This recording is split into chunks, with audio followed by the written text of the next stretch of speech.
da nossa lição hoje. Mateus 5, versículo 8, que nos diz, se você não achou, escuta com bastante atenção: bem-aventurados os limpos de coração, porque eles verão a Deus. Vou repetir: bem-aventurados os limpos de coração, porque eles verão a Deus. Irmão, pode sentar. Vamos. Interessante que o tema geral da nossa lição são as promessas de Deus, né? As promessas de Deus. E o texto que acabamos de ler toca em um assunto que, quando a gente fala das promessas de Deus, geralmente a gente não lembra. A gente lembra de Deus nos abençoar, né? Com saúde, de Deus nos dar o alimento, né? A questão material, né? Deus ser fiel em sustentar os seus servos, em abençoar a área material, né? Até na área emocional nós lembramos. Mas nessa bem-aventurança, você já viu como uma promessa? Porque todo sermão do monte, todas as bem-aventuranças, ela trata de um caráter aceitável ao Senhor. E no versículo 8 é-nos dito que, se nós não possuirmos esse caráter, se nós não tivermos esse caráter, não veremos ao Senhor. Então é um tema muito importante, porque disso depende a nossa vida. A questão aí que nós nos dita é o quê? Bem-aventurados limpos, por quê? Porque verão a Deus. Porque os limpos de coração, ou os puros de coração, né, serão felizes, abençoados, porque eles verão a Deus. Não é verdade? E o que significa ver a Deus? Sei que alguns irmãos têm dito: pastor, às vezes o senhor está fugindo da lição. Eu estou fugindo às vezes da lição, porque essa lição já foi dada há alguns anos atrás, se eu não me engano, 4 anos atrás. E aí a gente procura relembrar aqueles irmãos que estavam presentes, né, e acrescentar alguma coisa dentro do tema. Mas nessa lição eu vou ser fiel, né, na divisão que foi dada, porque ela está muito interessante. Então eu quero perguntar a você, se você já pensou nisso. Você só vai ver a Deus se tiver um coração puro. Porque o hino que acabamos de cantar diz que nosso Deus é o quê? Santo, santo, santo. Então é uma mensagem para nós nessa manhã. Felizes ou bem-aventurados são aqueles que são o quê? Limpos de coração ou puros de coração, dependendo da versão que você tenha aí. Então, a primeira pergunta que tem na nossa lição é: qual o sentido bíblico para coração? O que é que significa coração? Você falou aí do dia de namorado. Dia de namorado vai estar cheio de coração.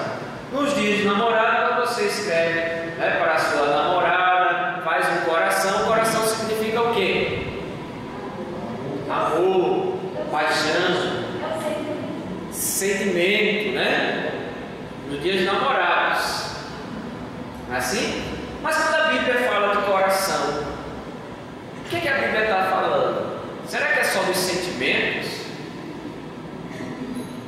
Não. Quando a Bíblia fala do coração, a Bíblia fala do centro da alma, ou do centro da nossa personalidade. E aí, coração, ele abrange entendimento, emoções e vontade. Vocês estão compreendendo? O coração significa o centro da nossa alma. O Senhor disse que dele procede o quê? Os caminhos de vida, né? E também dele procede o quê? Os maus desígnios, os maus pensamentos, o pecado. O pecado, ele nasce aonde? No coração. né? Então, novamente, a gente traz, quando a Bíblia fala de coração, a Bíblia fala desse centro de comando, não é assim dizer, que dá origem às nossas ações. E é por isso que o texto diz que bem-aventurados são quem? Os limpos de coração. A palavra de Deus vai logo no centro, porque Deus não olha para a aparência. O Senhor não falou aí, bem-aventurados aqueles que têm fama de ser limpo, de ser puro de coração.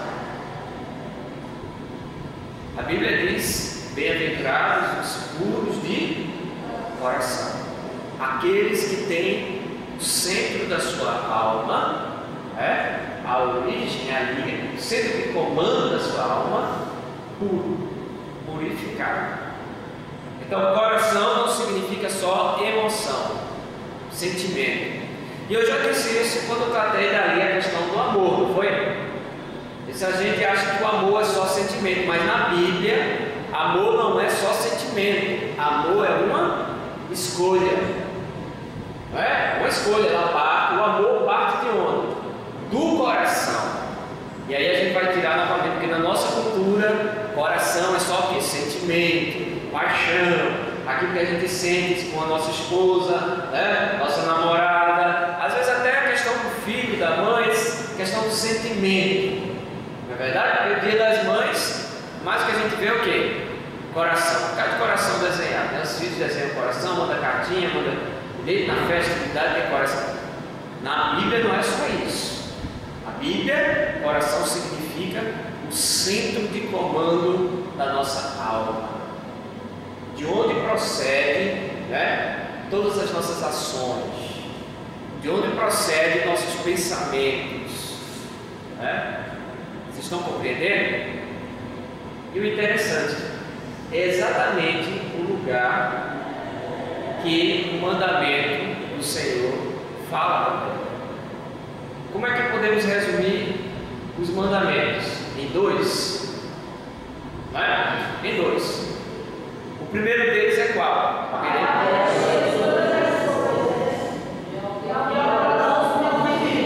Vocês fizeram o primeiro incompleto.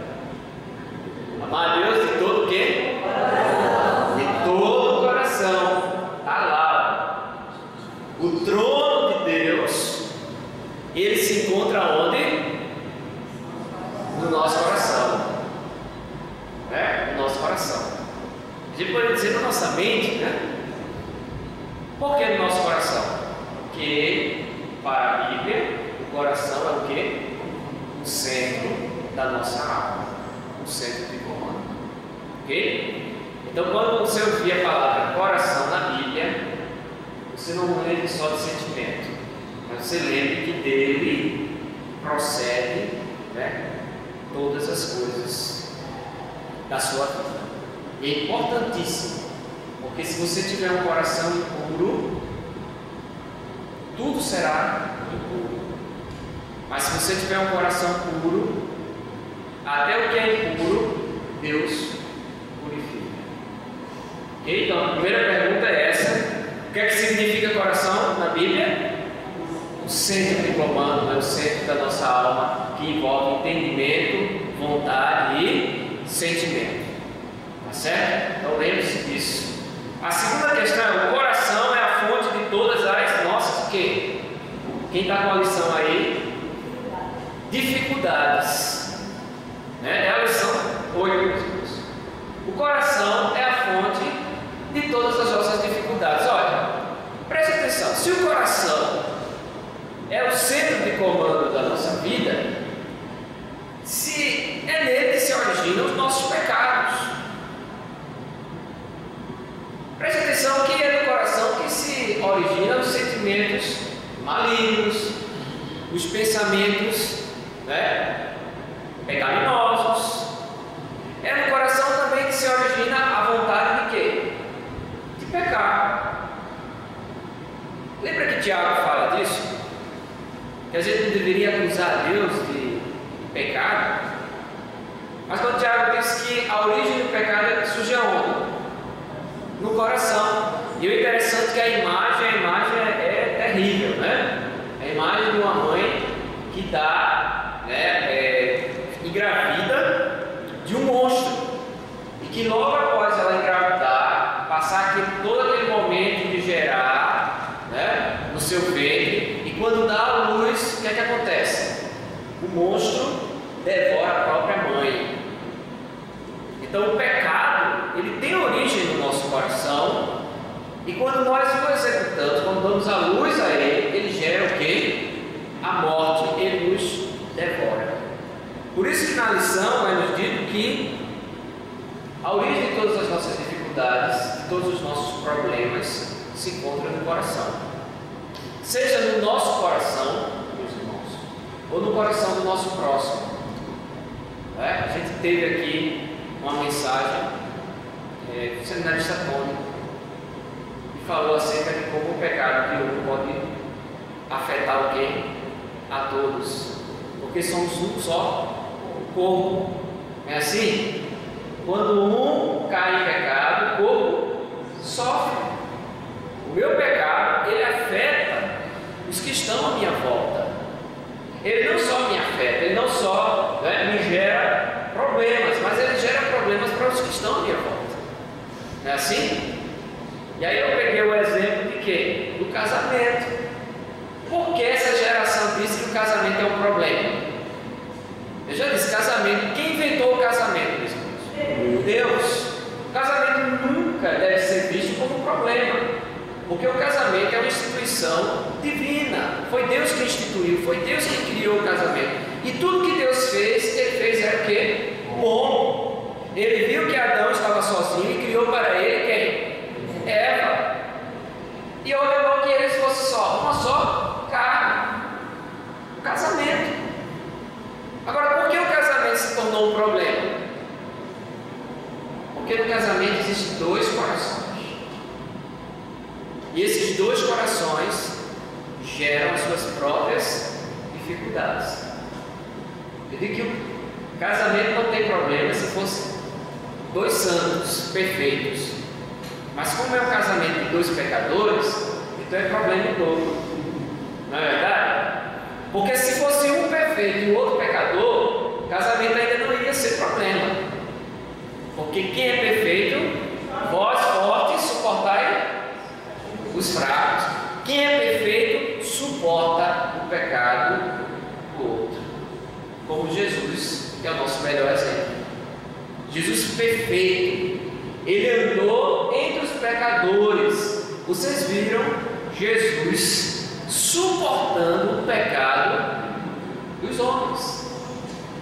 Ele tinha uma só palavra. Lembra quando Pedro correu e cortou a orelha daquele guarda? O que foi que o Senhor disse a Pedro?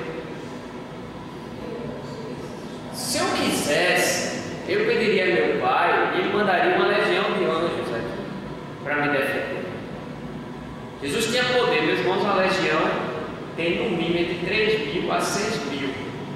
E eu quero lembrar vocês que um só anjo já tem poder para destruir um exército. Imagina uma legião contra um soldado. Jesus tinha poder de vida e de morte. Não é verdade? Jesus disse para Lázaro: sai. Ele deu a vida a Lázaro. Então, o Senhor é o nosso melhor exemplo de coração puro. O coração puro, ele sempre suporta o pecado, o dolo alheio, o pecado alheio. Ele não é fonte de pecado, mas ele suporta o pecado. Por isso que eu disse, se o casamento não fosse puro, e o outro fosse pecador, ainda se sustentável. Sabe qual é o problema do casamento? Quando dois pecadores se juntam. Não é assim? É por isso que a gente diz hoje aí, qual é a fonte dos nossos problemas, das nossas dificuldades? Nosso próprio coração. Nosso próprio coração. A gente tem algumas correntes aí psicológicas que gostam muito de colocar a culpa no pai e na mãe.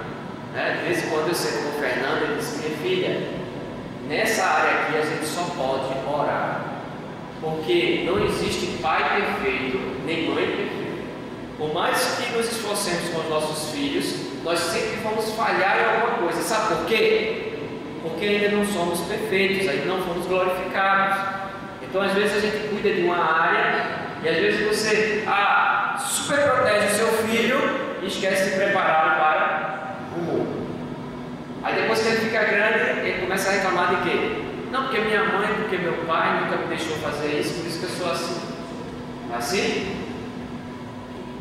Perante Deus ninguém vai dizer que a mãe e o pai.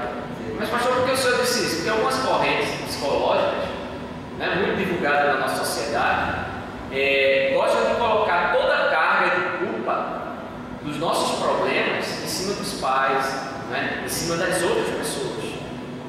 A Bíblia diz que nós somos seres o quê? Responsáveis. Certo? Não quero entrar aqui no mérito dessas questões, mas eu quero colocar aqui, né, que o nosso coração é a fonte das nossas dificuldades. Né? Vamos ver Mateus 15, 19. Tudo isso a gente já falou aqui, agora a gente vai ler. Mateus 15, 19 diz o quê?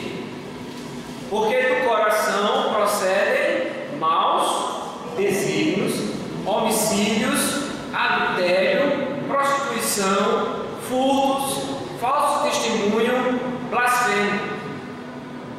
Palavras de Jesus. São palavras do próprio Cristo. A palavra do próprio Senhor Jesus Cristo. Aquele que não olha o exterior, mas aquele que tem poder de te olhar por dentro. O olhar do nosso Deus, meus irmãos, o olhar do nosso Senhor Jesus Cristo, Ele é tão perfeito que Ele sabe não só do teu passado, mas Ele sabe totalmente do teu futuro. Ele sabe a quantidade de todos os teus pecados. Ele pode citar um a um, a cada momento, cada segundo que aconteceu. Jesus, quando olha para nós, Ele nos vê com esse olhar perfeito. Então, quando o Senhor disse que do coração, porque do coração procede os maus desígnios, Ele conhecia o coração do homem. Na realidade, Ele conhece o coração de cada homem, de cada mulher na face da terra. Ele te conhece, Ele conhece o seu passado profundamente. Eu já disse aos irmãos, quando nós pecamos na presença de Deus, porque Ele é um Deus onipresente. Ele não só está presente de forma exterior, né, aqui fora, nesse momento, mas Ele também está presente de forma interior. Ele sabe o que se passa no nosso interior. Ele conhece o nosso interior. E foi o mesmo Jesus que estava dizendo: bem-aventurados os limpos de coração, porque verão a Deus. Mas tem um problema: nosso coração é extremamente mau. Do nosso coração, o que é que brota? Coisas terríveis, abomináveis, coisas que ofendem ao Deus Santo e ofendem aos nossos irmãos que estão ao nosso lado, ao nosso próximo. E essas coisas se materializam através de palavras, essas coisas se materializam através de sentimentos, essas coisas se materializam através de atitudes que nós tomamos a cada momento. Porque não existe neutralidade na vida. Não existe neutralidade. Nosso coração ele nunca é neutro. O que é que eu estou querendo dizer com isso?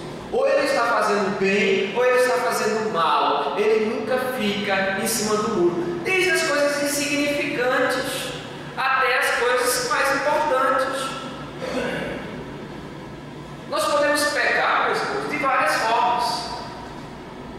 Nós podemos pecar com ação concreta, né? Vamos pegar o exemplo do mandamento. Vou lembrar de um que todo mundo condena aqui, que ninguém quer praticar: não matarás. Né? Se eu perguntar aqui, levante a mão quem nunca matou alguém.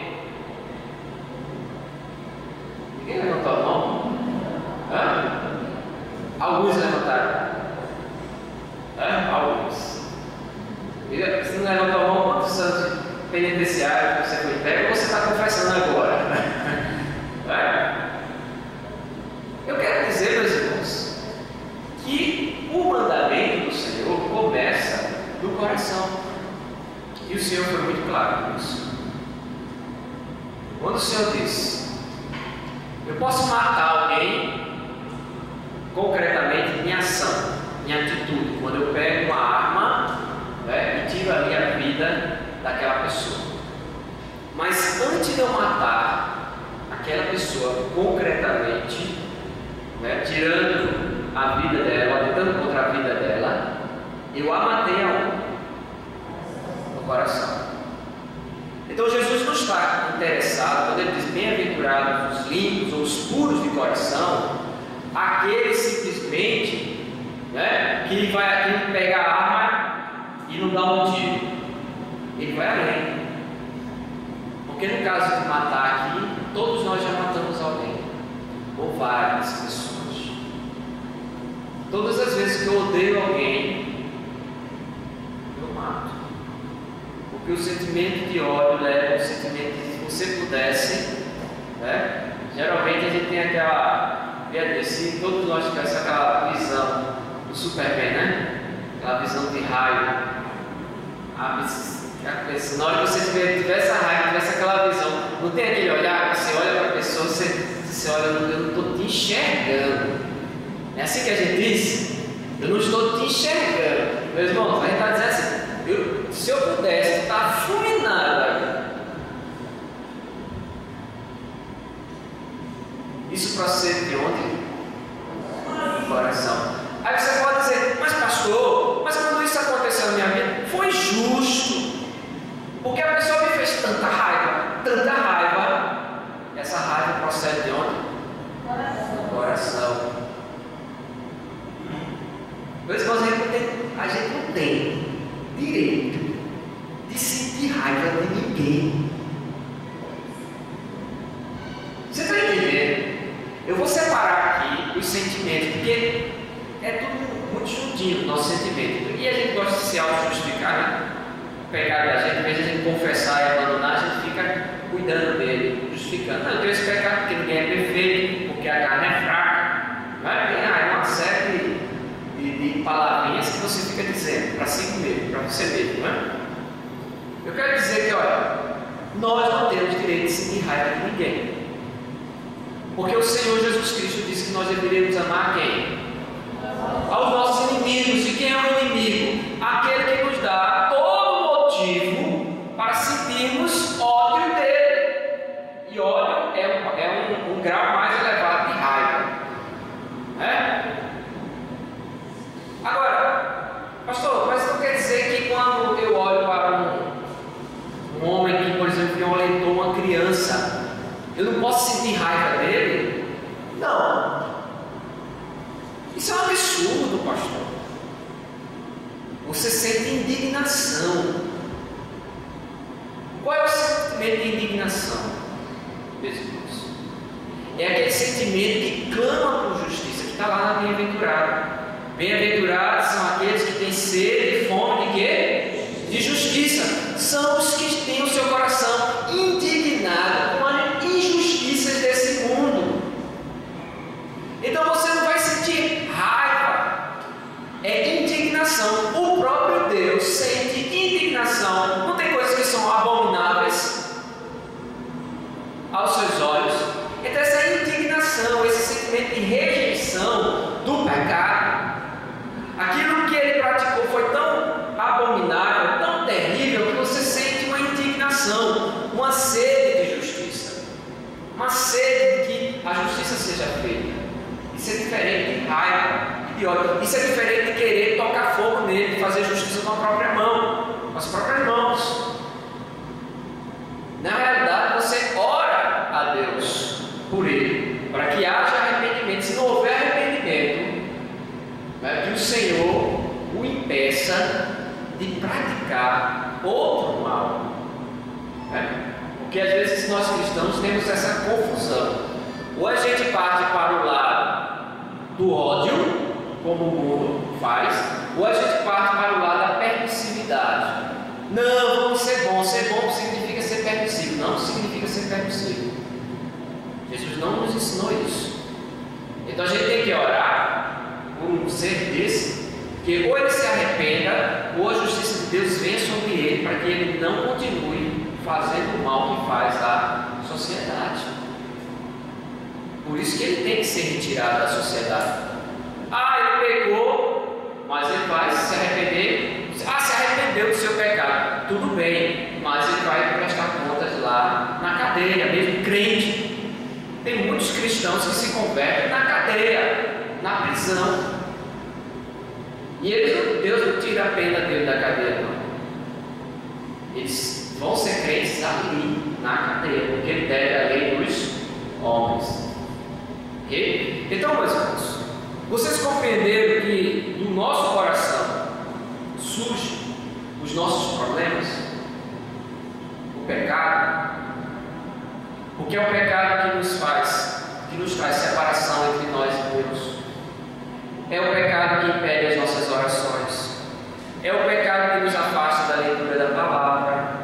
É o pecado que cria inimizade no meio da igreja. Às vezes o trabalho está indo bem, às vezes você vê alguns irmãos se unindo.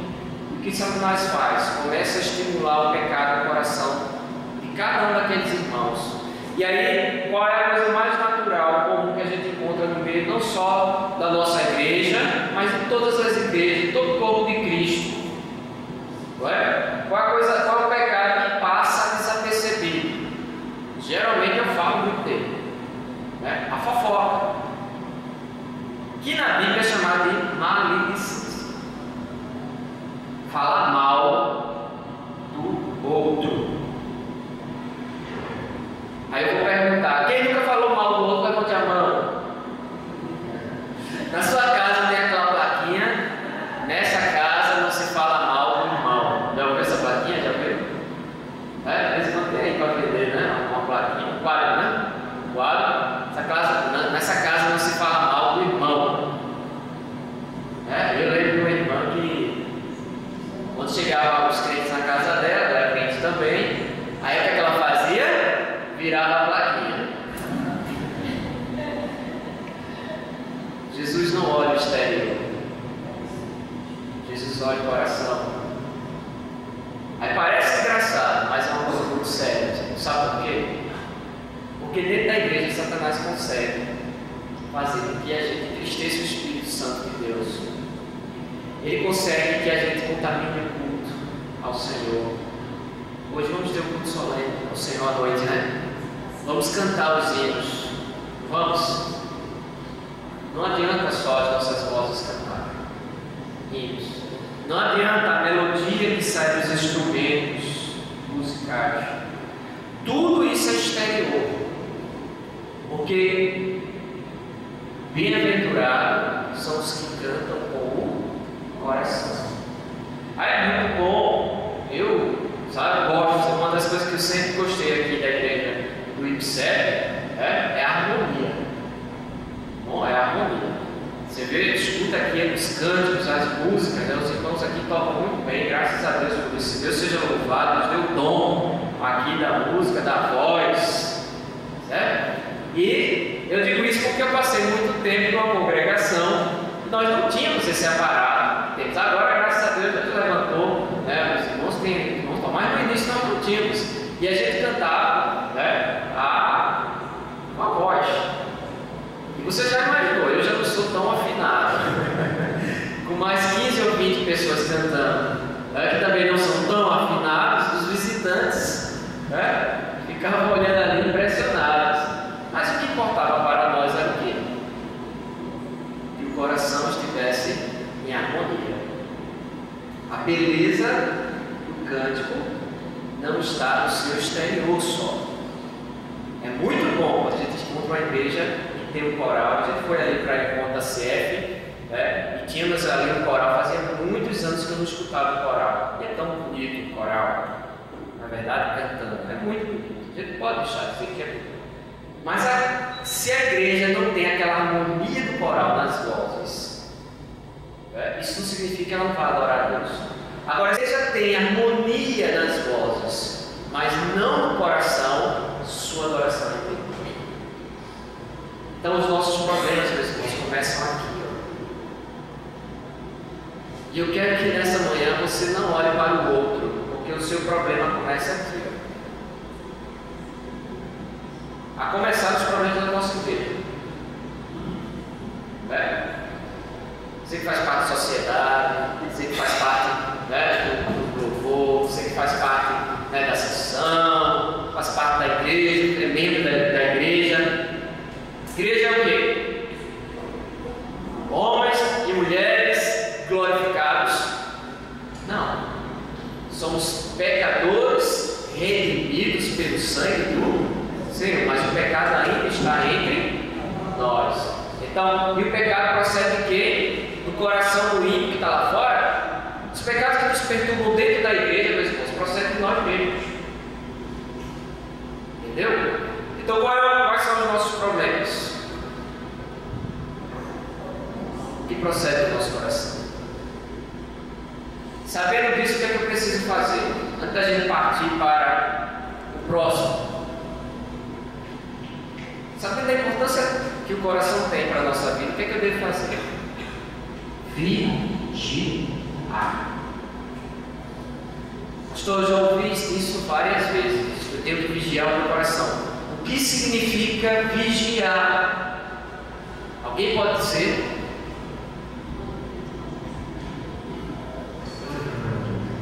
Significa o quê? Atento. Vigia, ele tem que ser o quê? Uma pessoa atenta. Você coloca uma pessoa, eu conheço alguns irmãos aqui, se eu colocar para vigiar, aquela pessoa que se encostou dorme.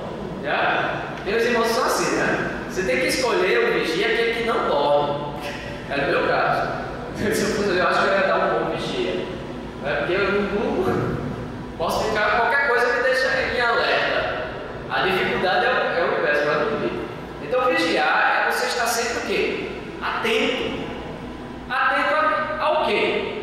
Ao que a pessoa diz, ao que o outro diz, à vida do outro. Atento aos seus próprios pensamentos, à sua palavra, né? Pensar antes de falar, os seus sentimentos, o que você está sentindo. Eu estou chateado hoje, mas por que eu estou chateado hoje? Né? O que me levou a essa chateação? Mas foi fulano e tal. E aí você começa a pensar, a vigiar o coração significa isso, meu irmão. Mas sim, essa chateação é justa? Não, ela não é justa. Eu estou exigindo algo do meu irmão que ele não pode me oferecer agora. Né? Não, ela é justa.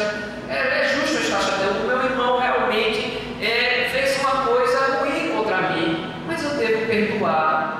Eu devo, Senhor, perdoar. Tu me ensinasse isso, eu quero perdoar, me ajuda. Então, vigiar o coração, meus irmãos, é estar atento ao que ele pensa, ao que ele sente e suas ações, porque nós somos motivados por ele. Então, eu estou agindo dessa forma, por quê? Quer ver um exemplo disso? Porque nessa manhã eu levantei apressadamente, vim para a igreja, né? Sentei aqui no banco, então vim aqui para frente, fui dirigir o louvor, fui dirigir os cânticos. Qual é a minha motivação? Por que eu estou aqui na igreja hoje? Eu tenho que vigiar o meu coração. Porque o meu coração pode estar dizendo, não, porque hoje é domingo. Isso não diz nada. Não, porque se eu não for, o pastor vai sentir a minha falta, e depois vai ligar para mim, depois vem fazer uma visita. Não, eu vou porque eu quero falar com o irmão fulano de tal e ele está lá. Não, eu vou porque se eu não for, as pessoas vão falar. Então a gente tem que estar vigiando o nosso coração, porque às vezes a gente está fazendo a obra de Deus pelo motivo errado e acha que Deus vai aceitar a obra.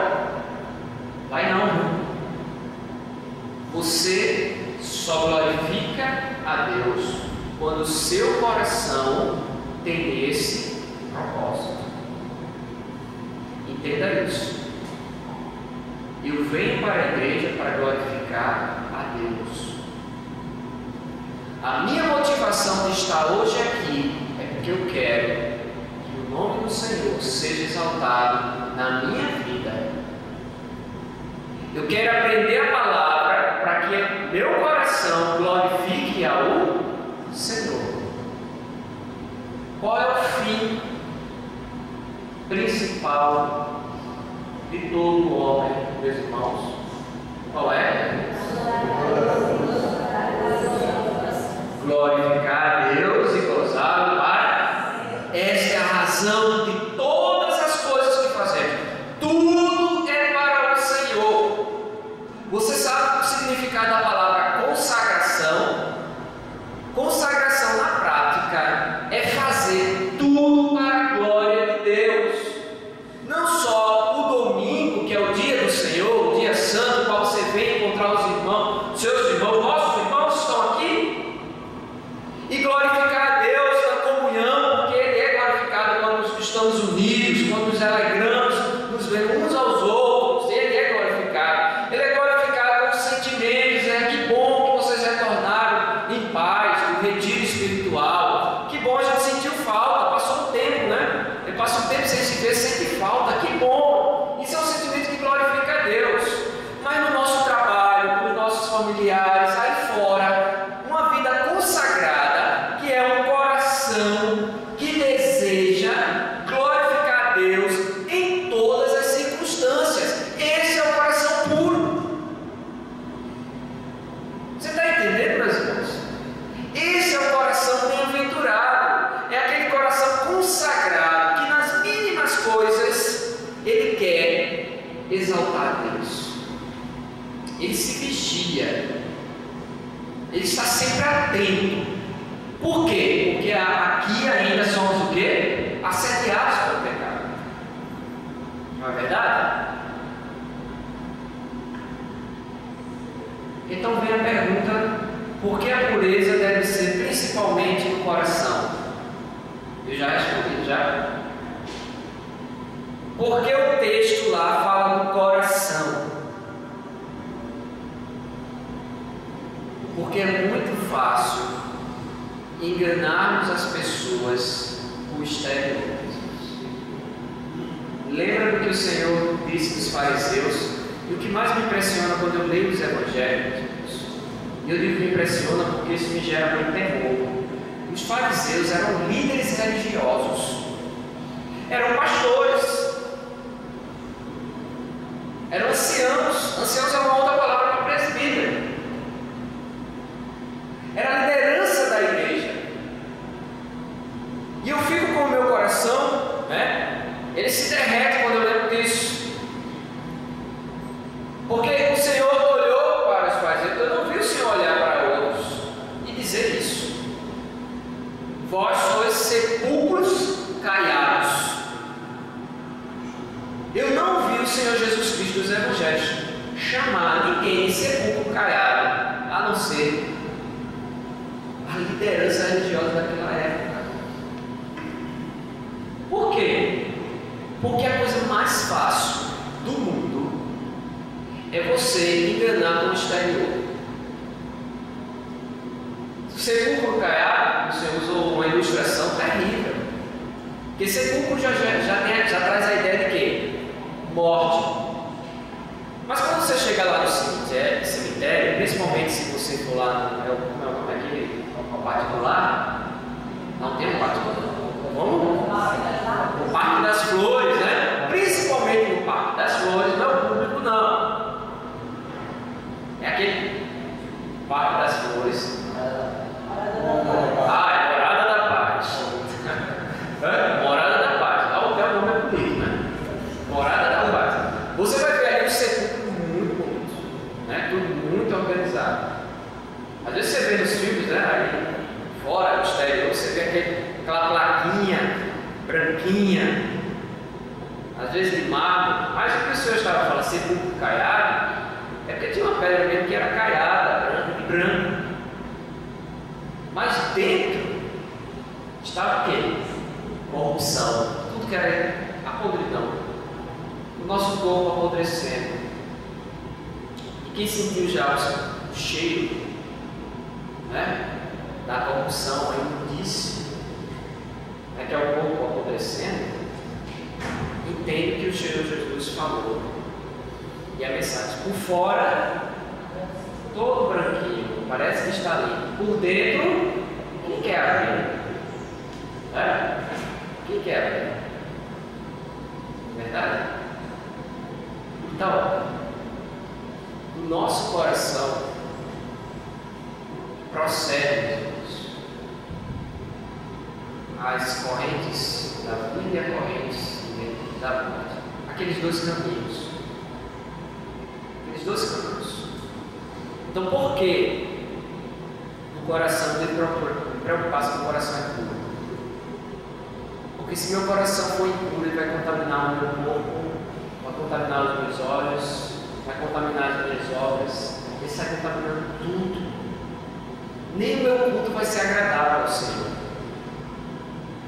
Eu acho que nessa altura você deve estar já preocupado, porque você sabe que tem pecado, não é? Você sabe que o seu coração ainda não é o quê? Perfeito. Então, quais são os sinais de um coração puro? Vou dar aqui a lista bem rapidamente para nossa lição. Um coração puro serve a quem? A Deus com integridade. Eu disse o quê? O que significa ser consagrado? Em tudo que eu faço, eu me preocupo com a glória do Senhor. Tudo que eu faço para o Senhor. Isso é consagração. Então é o que está dizendo. Um coração puro serve a Deus com integridade. Você não serve a Deus com só um pedaço da sua vida. Toda a sua vida, todo o seu coração. Amar a Deus de todo o quê? Coração. Integridade significa isso, na íntegra. Ou seja, nenhuma parte está faltando.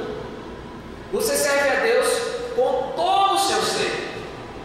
Você não reserva nenhuma área da sua vida para o pecado. Pelo contrário, onde você identifica um pecado, você vai lutar contra ele. E Paulo disse isso, e aí a gente vai começar a ver. Preste atenção, porque eu não estou falando de perfeição agora. Nenhum de nós somos perfeitos. Mas todos nós fomos chamados para o quê? Lutar contra o pecado. É o processo de santificação. Um coração puro, bem-aventurados aqui que o Senhor está falando, é o coração que luta contra o pecado. E ele luta para servir a Deus com integridade.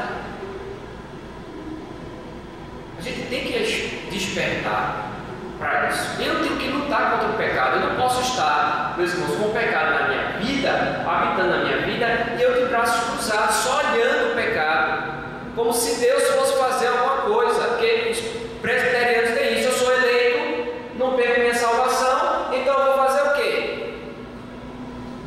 Cruzar os braços? A Bíblia não diz isso. A Bíblia diz que você é eleito. A Bíblia diz que você não perde a salvação. Mas a Bíblia diz que você está onde? Numa batalha. Você lê a epístola do apóstolo Paulo aos Efésios, fala de quê? De uma armadura. A armadura serve para quê? Para a batalha. E interessante que Paulo diz que a nossa luta não é contra a carne nem sangue, não é contra o outro. É contra os nossos próprios pecados e as artimanhas do maligno. Você for lá em Efésios, eu não vou dizer o capítulo, não, eu quero que você leia a epístola por completo, porque a epístola por completo vai falar disso, pessoal. Como servir a Deus com integridade. Nós temos que investir toda a armadura de Deus. Eu não posso só botar o capacete. Eu tenho que me revestir com toda a armadura de Deus.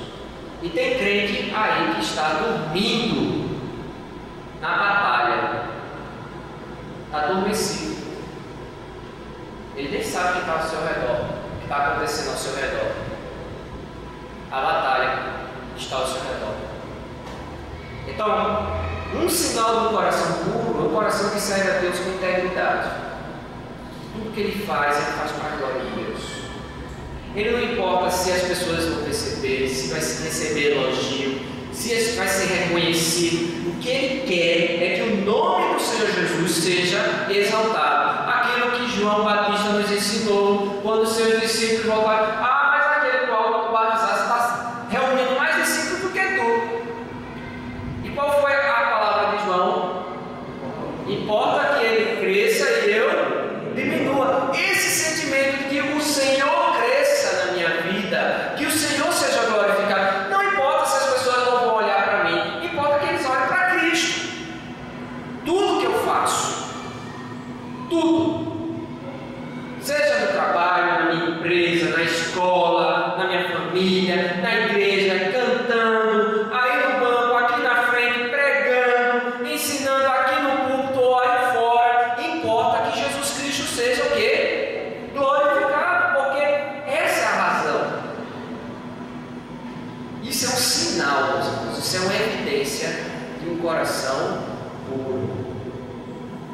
Um coração puro evita a aparência do mal. O que isso significa? Tem certas coisas que eu poderia fazer, mas eu não faço. Sabe por quê? Porque se eu fizer, o meu irmão não vai entender. Aos olhos dele eu vou ter uma aparência do mal. Ele não vai entender a minha ação. Ele não vai entender a minha atitude. Você está compreendendo? Tem certas palavras, né, que a gente escuta aí fora, né, e você vê claramente isso não é coisa para crente. Eu vou dizer, eu disse a semana passada que uma das festas mais odiadas, mais detestadas, né, é o carnaval. Porque o carnaval é uma festa emprestada para o cristão. Ela não tem nada que acrescente à nossa vida. É só destruição, é só perversidade. O carnaval para o cristão é isso. Para as pessoas que estão no mundo é folia, né? É brincadeira, porque elas brincam com o pecado, faz parte disso. Elas não têm a consciência da ofensa a Deus e elas acham que aquilo não ofende a Deus, que aquilo é agradável ao seu coração. Ela satisfaz o desejo dos seus corações. E no carnaval, aí é que você coloca para fora mesmo, porque você tem uma liberdade de ir à rua, certo? Eu disse, no Natal você tem ainda o quê? As luzes é muito bonito. Vem dizer que não é bonito, é bonito, uma árvore de Natal toda iluminada, né? As ruas, as pessoas mandando cartão de Natal, apesar que a gente sabe que Natal não é isso, mas é bonito. Nas festas juninas você tem pelo menos o quê? A comida, mas no carnaval não. É por que eu estou falando isso, irmãos? Porque houve um momento, eu estava na determinada comunidade cristã, que eles entendiam que na época junina não se podia comer nenhuma comida de milho. Olha, eu gosto de canjica. E como eu gosto, né? Eu não faço questão da pamonha, dá muito trabalho, eu sei. Canjica é mais fácil, mas é o que eu gosto. Milho assado. E milho assado na fogueira é diferente, né? Mas eu estava na festa junina, numa comunidade cristã, que crente não podia pegar e comer. Eles não iriam compreender. Então, fugir da aparência do mal, meus irmãos, não é só você. Claro que isso aqui eu estou dando um exagero, porque nós somos livres em Cristo para comer o que quiser, mesmo que o irmão não compreenda, você vai lá e ensina, mas tem um momento, né? Eu vou dar um exemplo aqui, eu acho mais prático. Imagine se você sai hoje, hoje não, amanhã, e lá no barzinho ali da esquina, eu esteja sentado, tomando um copo de cerveja. Para a nossa cultura, isso é o quê? Escândalo. Né? A aparência do mal. Se você for aí, os países de fora, você vai ter, né? Se você for na Alemanha, se você for, né, na Itália, você vai ter crente que toma sua cerveja e toma o seu vinho. Mas pastor, porque a Bíblia ela não fala contra isso. Eu pessoalmente sou contra. Sabe por quê? Porque alcoolismo, né? Eu já vi muita, principalmente com a mocidade. Eu sou contra o creme beber. Não acho que se você tomar uma taça de vinho seja pecado, não. Entendeu? Mas eu sou contra, sabe por quê? Porque a primeira taça nunca é a última. E eu tenho prova porque eu nasci numa mocidade, não vou dizer aqui o nome da igreja, não é da nossa, mas uma mocidade que gostava muito de fazer luau. E os pais deixavam os seus filhos ir para o luau porque era da igreja. E sabe o que aconteceu quando eu cheguei nessa mocidade? O pastor estava com a cabeça na mão, sabe por quê? Porque existia, não era um jovem não, meus irmãos, dezenas de jovens embriagados. Os pais estavam correndo para o pastor dizendo: pastor, o meu filho chegou no sábado à noite embriagado, depois do luau.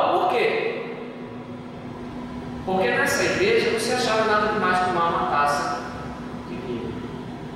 E não é pecado. Não posso dizer a você que você tomou uma taça de vinho é pecado. Não posso dizer. Não tem isso nada. Mas embriaguez é. Vocês estão compreendendo? Então eu tenho que fugir da aparência do mal. Tudo aquilo que me liga ao pecado, tudo aquilo que faz. Eu prefiro abrir mão do meu prazer do que correr o risco de escandalizar o meu irmão e com isso gerar tristeza no Espírito Santo.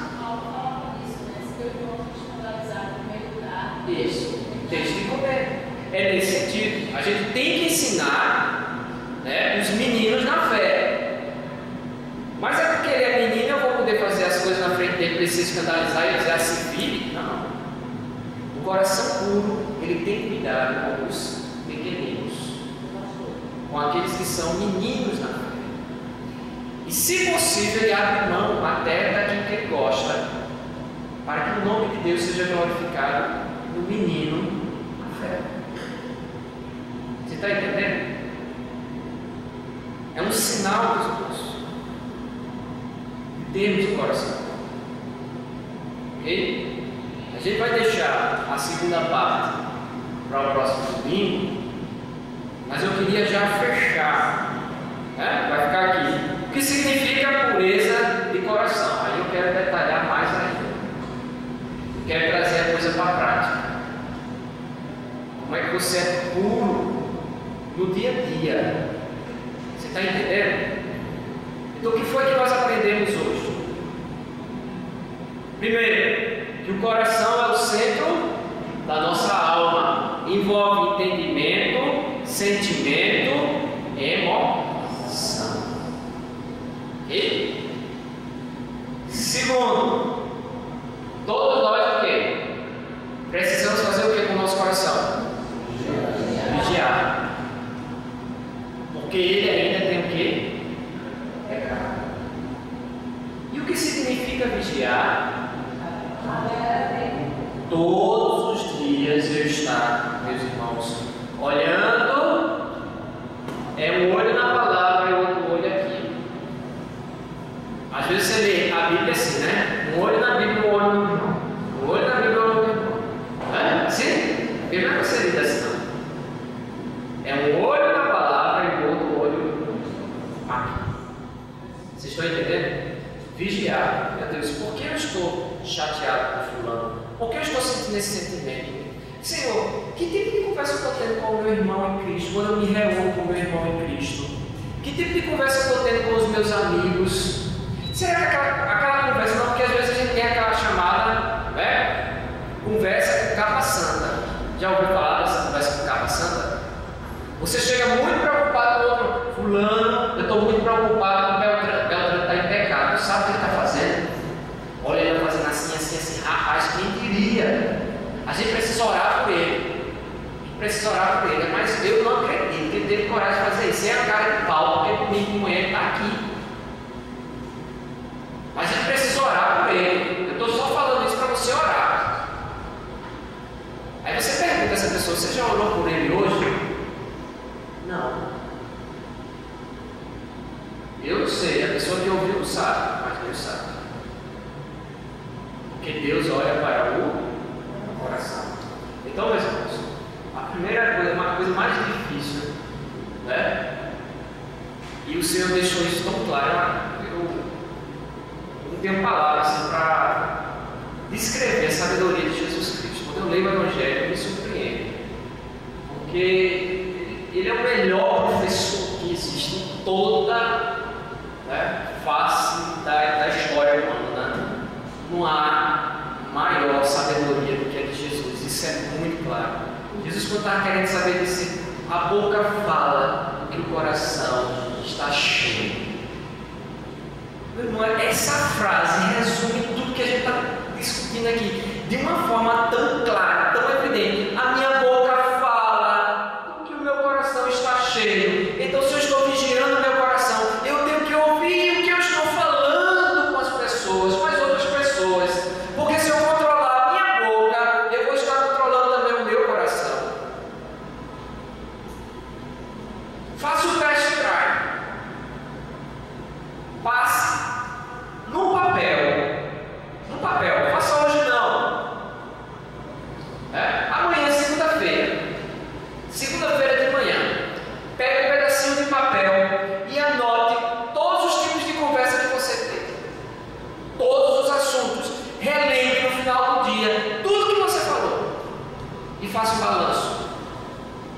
está saindo da tua boca? Bênção ou maldição? Que os tipos de conversa, o teor, isso é exercício, meus irmãos, para a gente vigiar o nosso coração, para a gente começar a ter consciência do que a gente faz. Porque aos olhos de Deus, tudo é visível, não há nada que oculte. Por isso que eu digo, a coisa mais fácil do mundo é eu colocar uma capa branquinha, né, de santidade. Ainda tem que resposta. Fica aqui, isso aqui quietinho. É o conhecido sonso, né? O sonso, todo mundo olha para ele e fala, tão quietinho, tão quietinho. Aí quando você vai chegar perto do sonso e vê o que ele faz, rapaz, ele não esperava isso de você. É o segundo pecado. Então, meus irmãos, que nessa manhã possamos colocar no nosso coração, né, coração puro, devemos buscar pureza de coração, para que sejamos bem-aventurados. No próximo domingo, a gente vai falar um pouco mais, e aí talvez você esteja preocupado já, mas pastor, eu estou preocupado porque o meu coração não está puro. Então, para você não ficar esperando até o próximo domingo, eu vou dizer, sabe qual é o remédio para um coração impuro? Alguém sabe a receita? Vamos lá, a primeira epístola de João. Todo mundo lembrou a receita. Vamos lá, 1 João. Se você nessa manhã descobriu que o seu coração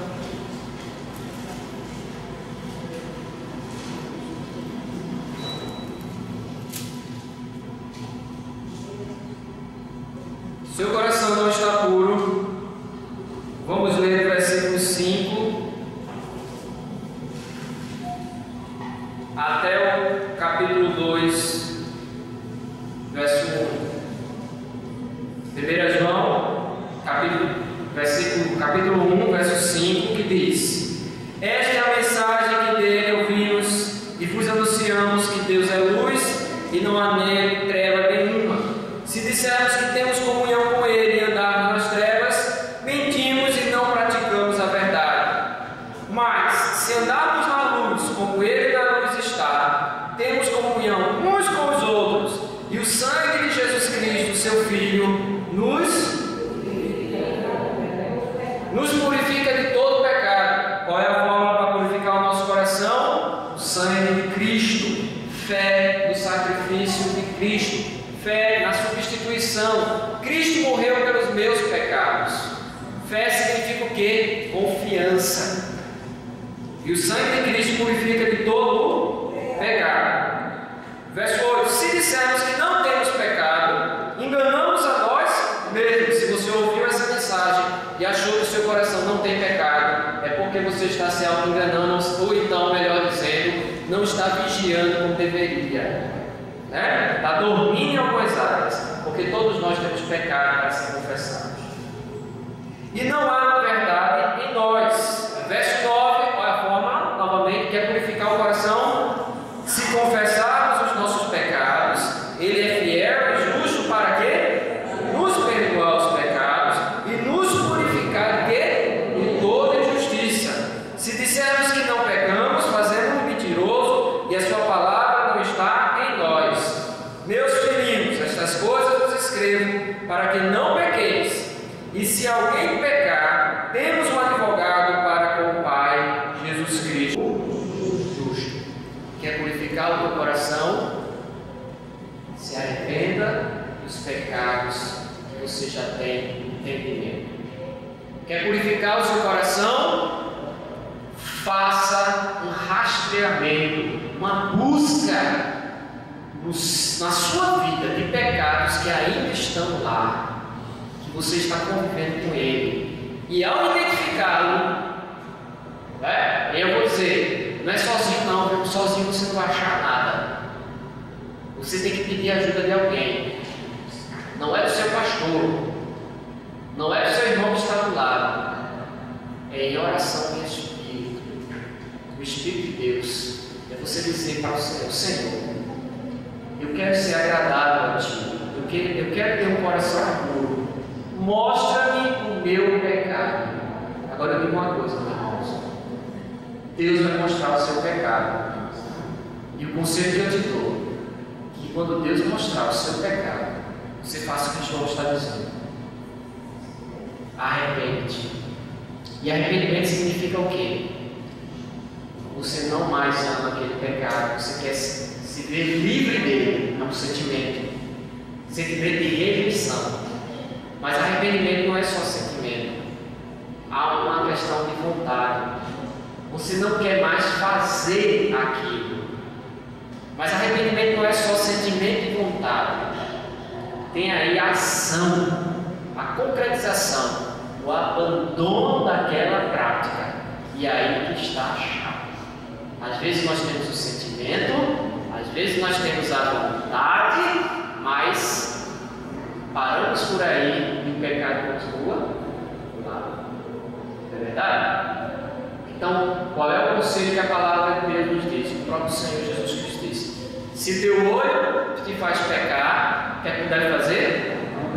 Arranca-o. Preciso dizer alguma coisa? Se você quer ter um coração puro, você vai precisar arrancar, mesmo que lhe faça algum dano, que lhe traga alguma contrariedade, que lhe faça engolir o orgulho. Se precisa pedir perdão, peça perdão. Se precisa reconhecer que estava errado, reconheça. Se precisa dar um passo atrás, porque o passo que você deu foi um passo errado, dê. Abandone o pecado. Então, que Deus nos abençoe e que no próximo domingo